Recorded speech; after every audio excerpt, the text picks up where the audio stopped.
Khalifa Traoré. Le Premier ministre, depuis ce matin à Ségou, Choguel Kokala Maïga, a présidé l'Assemblée générale de la Chambre de commerce et d'industrie du Mali, portant sur l'exécution du budget 2021 et les prévisions 2022. Le point dans quelques instants avec Ramata Konaté.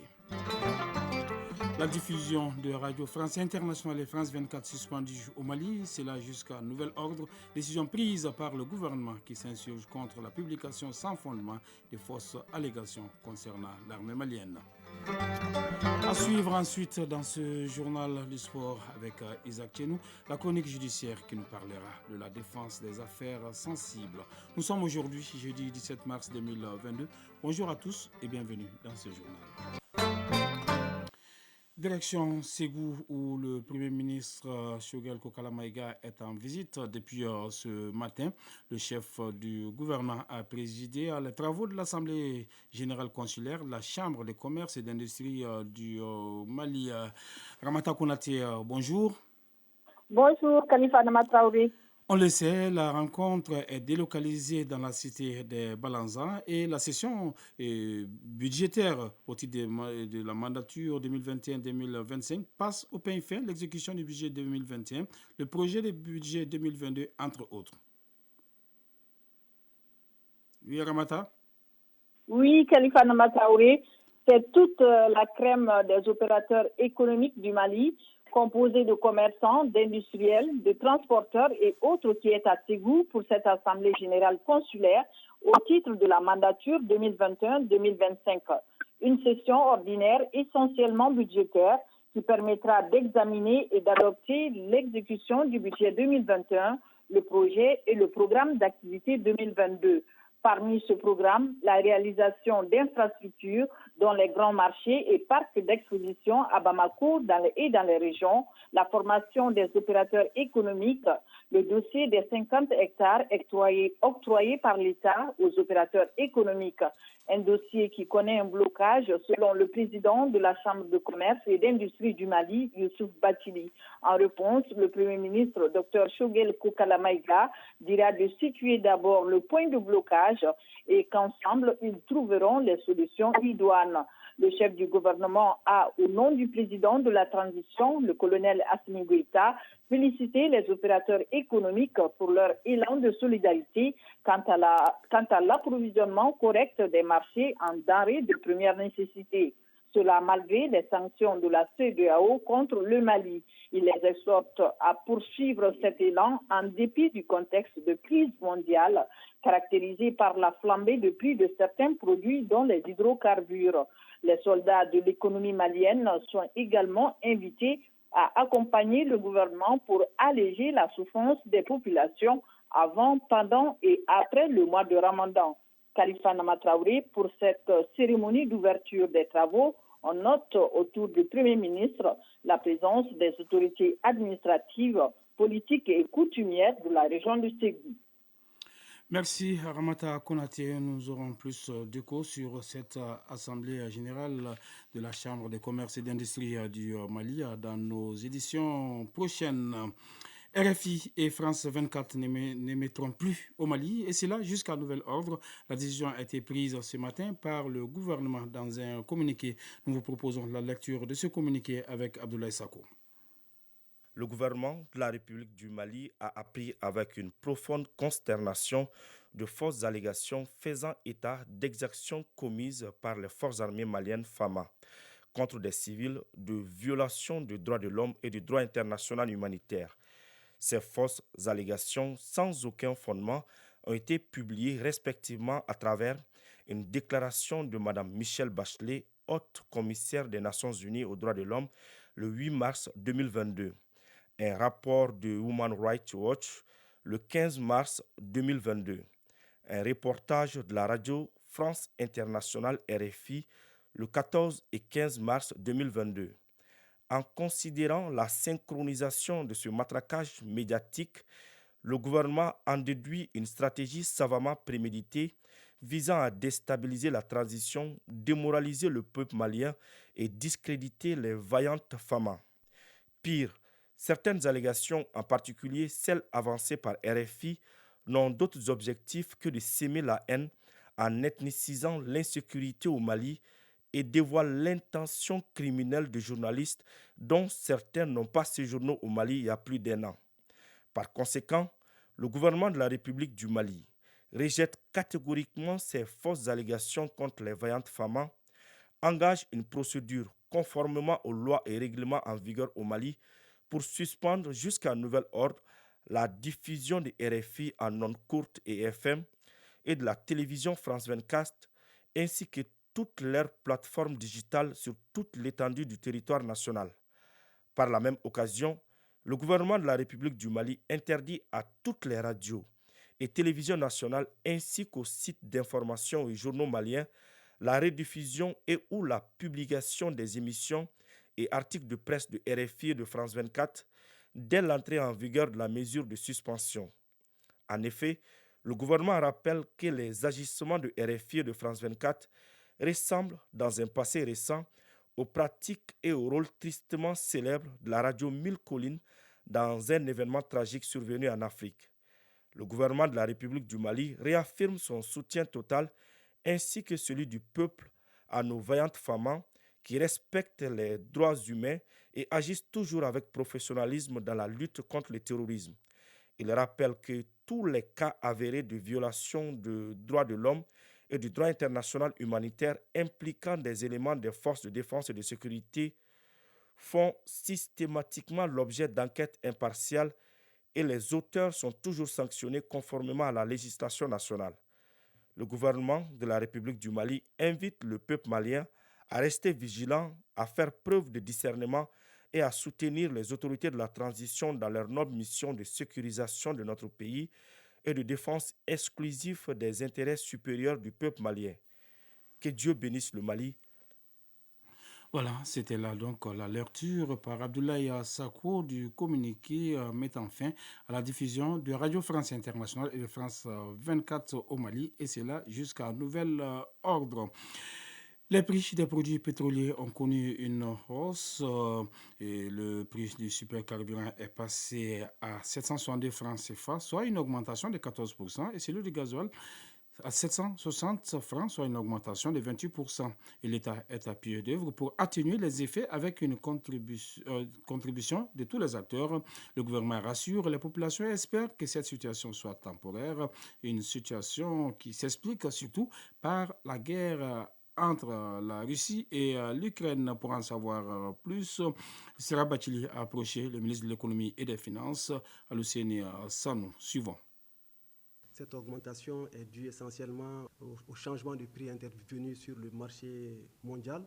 Tout le monde sait qu'avec la crise actuelle entre la Russie et l'Ukraine, le prix des hydrocarbures a flambé sur le marché mondial. Aujourd'hui, nous sommes obligés d'ajuster un peu les prix à la pompe. Au mois de février, le prix du super rendu Dakar était de 409 et aujourd'hui, il est passé à 585,96. Et le prix du gasoil rendu Dakar était à 400,76 et il est passé aujourd'hui à 637,20, soit une augmentation respective de 43% pour le super et 59% pour le gasoil. Donc nous avons voulu essayer d'amortir ça. C'est pourquoi on a des augmentations sur le prix à la pompe de 14 et de 28. Nous avons demandé à tous les intervenants de la chaîne de pouvoir faire des efforts afin qu'on puisse amortir ce choc pour le consommateur. Nous avons fait une réunion avec l'ensemble des intervenants, que ce soit la douane, le ministère des Transports, les opérateurs pétroliers, l'Office national du pétrole.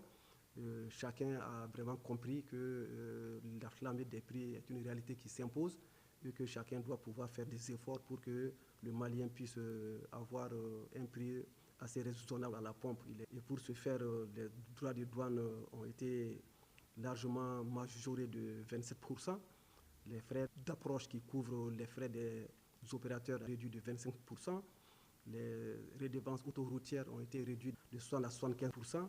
Et les opérateurs qu'il faut saluer ici ont accepté que leur marge soit réduite de 33% sur le super et de 50% sur le gasoil. Monsieur le ministre, le citoyen est inquiet quand même par rapport à tout cela, par ces temps qui courent, le mois de Ramadan qui tape déjà à nos portes. Est-ce que vous avez un message pour les rassurer? C'est une situation qui va durer ou bien c'est temporaire? C'est une situation temporaire du fait que c'est une crise qui a démarré depuis une vingtaine de jours au moins. Et les pays comme les États-Unis ou d'autres pays sont en train de rencontrer tous les pays qui sont producteurs de pétrole pour voir dans quelle mesure ils peuvent augmenter les quotas afin de permettre de ramener très rapidement les prix sur le marché mondial à la baisse. Donc nous espérons très très fortement que c'est une situation temporaire. Au-delà, le gouvernement va peser toujours sur les droits de douane et sur les taxes autoroutières pour toujours permettre de maintenir quand même les prix à un niveau raisonnable comme cela a toujours été le cas. Et effectivement, vous faites bien de dire que c'est le mois de Ramadan.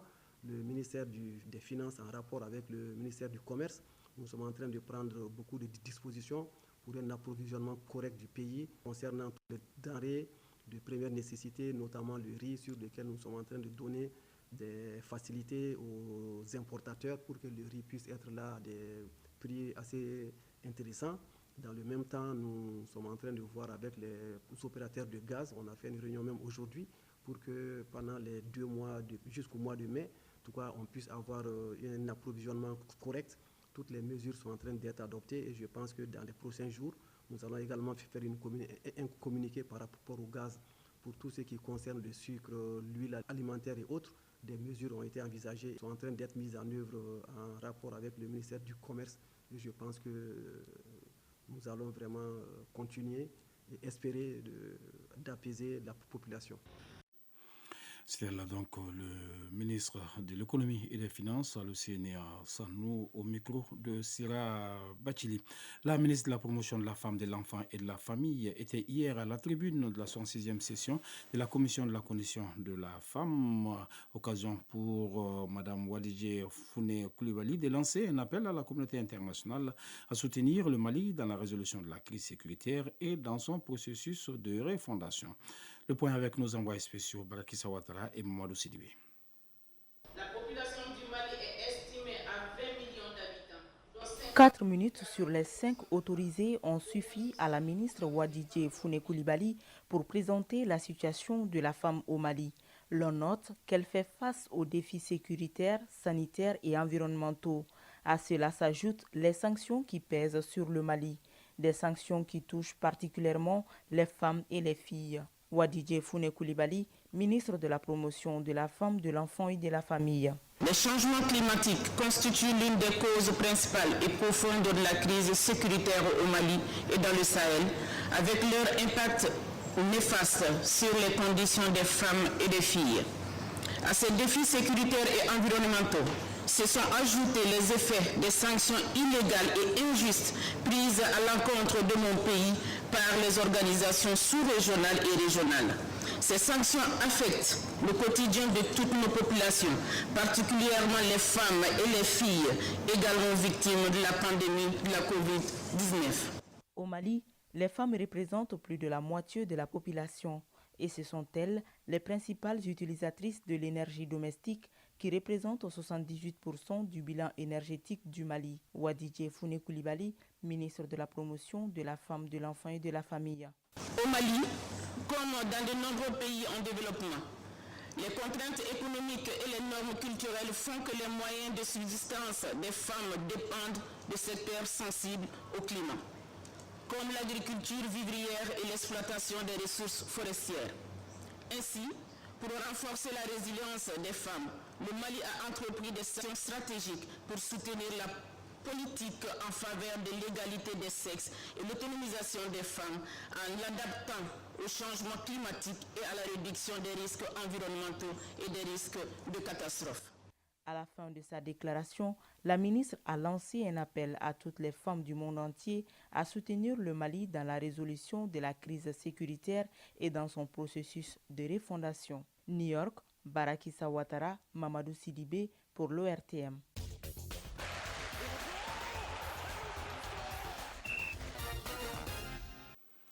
Le sport, c'est avec Isaac Tchenou, les Aigles du Mali qui sont à 2 matchs, une qualification historique à la phase finale de la Coupe du Monde. Et la mobilisation est forte pour relever ce défi. Il nous parlera également de Ligue des champions d'Europe avec les huitièmes de finale, les quarts de finalistes qui sont connus, la fin des huitièmes de finale et des tech balls. Pour la pratique de l'escrime, il est nécessaire d'avoir une piste. Cette piste mesure 14 mètres de longueur et 1,5 m de largeur. Un matériel électrique relié au tapis assure l'affichage des touches. Le président de la Fédération malienne d'escrime précise. Cette augmentation est due essentiellement au changement de prix intervenu sur le marché mondial. Tout le monde sait qu'avec la crise actuelle entre la Russie et l'Ukraine, le prix des hydrocarbures a flambé. Pour la pratique de l'escrime, il est nécessaire d'avoir une piste. Cette piste mesure 14 mètres de longueur et 1,5 m de largeur. Un matériel électrique relié au tapis assure l'affichage des touches. Le président de la Fédération malienne d'escrime précise. Abdouabou Zoromé. Je sais que dans les autres sports de combat comme le taekwondo et puis le karaté, c'est des tapis. Et l'escrime se pratique sur une piste métallique, une piste en aluminium. Puisque toutes les touches sont schématisées par l'électricité, il faut absolument que cette piste elle soit isolée. Donc cette piste est isolée à travers un appareil qui est l'appareil de signalement posé juste à côté et qui marque les touches. Il n'est pas permis de sortir de la piste d'escrime au cours d'un combat et surtout sur la ligne de fond. Cette sortie entraîne une sanction. Lors de l'assaut, vous verrez que les athlètes, les combattants ne peuvent pas quitter ni latéralement ni sur la ligne de fond. Et lorsque vous quittez la ligne de fond, c'est comme si vous avez pris une touche. On vous montre un carton rouge et ces cartons rouges-là schématisent une touche. Par contre, si les limites latérales de la piste sont franchies, les adversaires doivent se mettre en garde. Abdouabou Zoromé.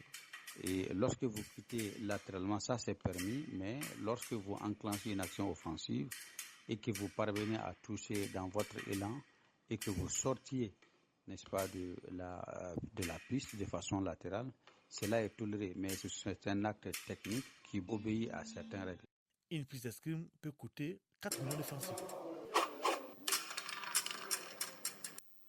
Voilà, c'était là la leçon du sport avec Isaac Tchenou qui portait sur l'escrime. Nous allons maintenant parler du résumé de l'actualité sportive, toujours avec Isaac Tchenou. Ligue des champions d'Europe. On connaît depuis hier les qualifiés pour les quarts de finale. Il s'agit de Chelsea, tenant du titre, Villarreal, Liverpool, Real Madrid, Bayern Munich, Manchester City, Benfica Lisbonne et Atlético Madrid. Le tirage au sort aura lieu demain à 11h. Sur le plan national, l'Union nationale des sporteurs du Mali, UNASAM, prend l'avance en vue du match aller des barrages de la Coupe du Monde Mali-Tunisie prévu ici le 25 mars au stade du 26 mars. C'est ainsi que le 12e homme a organisé une caravane de mobilisation hier à travers la ville de Bamako. Le départ a été donné au stade de Konaté pour finir ici à Loirtem. Partout, les caravaniers sont passés et l'ont demandé à tout le peuple malien de rester derrière les aigles pour une qualification historique à la Coupe du Monde. Parlons Tech Ball avec le tournoi international de Série World Tech Ball. Le Mali est invité à ce tournoi qui aura lieu en France et l'équipe du Mali est déjà à Paris. Comment notre pays a préparé cette rencontre? Je vous propose qu'on écoute le président de la Fédération malienne de Tech Ball, Mamadou Kouyaté, au micro de Seratou Sissé. Depuis 3 semaines déjà, nous sommes en train de se préparer et on a profité à l'issue de cet entraînement d'organiser un tournoi avec les clubs ici qui sont déjà présents, équipe Djatindia et équipe AS Police, pour mettre en jambe nos athlètes. Et les conditions étaient acceptables, je peux dire. Et on a réuni toutes les conditions pour les mettre dans la meilleure disposition afin de se préparer pour faire une place honorable à cette compétition. Le nombre, ça fait 4, 2 dames, 2 messieurs. Il y a Lansini Kamara, il y a Lassine Kone, il y a Oumou Touré et Djenebou Koulibaly. Et elles vont jouer en double dame, double messieurs et en mix. Donc comme au niveau de la compétition, ce sont ces disciplines-là qui sont programmées. Et le Mali va aligner une équipe dans chaque catégorie. Donc il s'agira de faire jouer en double dame, double messieurs et en mix, c'est-à-dire un homme et une femme combinés. Donc voilà un peu la programmation qui a été faite pendant l'organisation de ce tournoi international. Le tournoi se déroulera du 18 au 20 mars en France. Chronique judiciaire. Elle nous parle de la défense des affaires sensibles. Au niveau des cours et des tribunaux, certains dossiers hautement sensibles donnent l'impression que les suspects sont indéfendables. Mais les avocats professionnels parviennent à déjouer les pièges pour libérer leurs clients, c'est-à-dire que toutes les affaires sont défendables, quelle que soit la gravité des actes commis. Adama Djimde. Les affaires pour lesquelles la justice est saisie paraissent souvent simples. D'autres sont qualifiées de graves et même de très graves. Surtout celles qui sont assimilables aux crimes qui sont jugés devant la cour d'assises. Dans tous les cas de figure, les conseillers ou avocats sont là pour défendre les intéressés. Certains dossiers semblent être très compliqués, au point où l'on a l'impression que la cause est d'emblée perdue. Mais pour les avocats tenaces, c'est le verdict de la cour qui compte. Maître Simon Erelougué, avocat à Mopti. Tous les cas présentés à un avocat peuvent être défendus. Parce que l'avocat, une fois qu'il a un dossier, c'est les pièces du dossier qui l'intéressent. C'est à travers les pièces du dossier que l'avocat saura si son client est défendable ou pas défendable. De ce fait, il va jusqu'à la fin de la procédure. La cause n'est jamais perdue parce que l'instruction continue jusqu'à la barre, jusqu'à la clôture des débats. De l'enquête préliminaire, en passant par les cabinets d'instruction et en passant par le jugement à la barre, qui est la dernière phase, le délinquant peut être sauvé. De façon pratique, Maître Lougué a dû user de son expertise afin d'établir la véracité des faits pour sauver un client qui partait d'office perdant. Voilà un jeune homme qui a été inculpé pour avoir violé une fille mineure. Le dossier a passé à l'enquête préliminaire devant le juge d'instruction et c'est à la fin de l'instruction que j'ai été commis pour la défense. Alors je me suis donné le devoir de voir l'acte de naissance des garçons et de la fille. Ça se trouve qu'on a présenté la fille comme une mineure de 15 ans et le garçon un majeur de 21 ans. Je me suis amusé à aller voir l'administration scolaire parce qu'elle était à l'école. J'ai trouvé qu'elle n'avait pas 15 ans, mais elle avait 19 ans. Ce n'est plus le viol des mineurs. L'esprit du viol est de fait écarté. Donc certains enseignements doivent être tirés. Maître Simon Erelougué, avocat à Mopti. Le deuxième point, c'est qu'à la barre, j'ai demandé à la fille, est-ce qu'elle a été violée? Elle dit non. Et le garçon dit effectivement qu'elle a consenti. J'ai dit, mais pourquoi tu as dit qu'il t'a violée et que tu es mineur? Elle dit non, elle n'a pas dit ça de son propre gré, mais qu'elle est venue d'un village. Elle loge chez son oncle. L'oncle a des démêlés avec le papa du garçon. Donc c'est l'oncle qui a fait les faux actes de naissance pour donner à la justice, dire qu'elle est mineure et pour faire du mal au garçon et à son père. Cet acte est qualifié de faux usage de faux, puni par la réglementation en vigueur. Voilà, 13h passées de 22 minutes. C'est la fin de ce journal mis en onde Absia Traoré. Réalisation dossier Baba Diarra et Ousmane Dao. Présentation Khalifa Nama Traoré. Merci de nous avoir suivis et passé d'excellents moments en compagnie des programmes de l'ERTM. À très bientôt.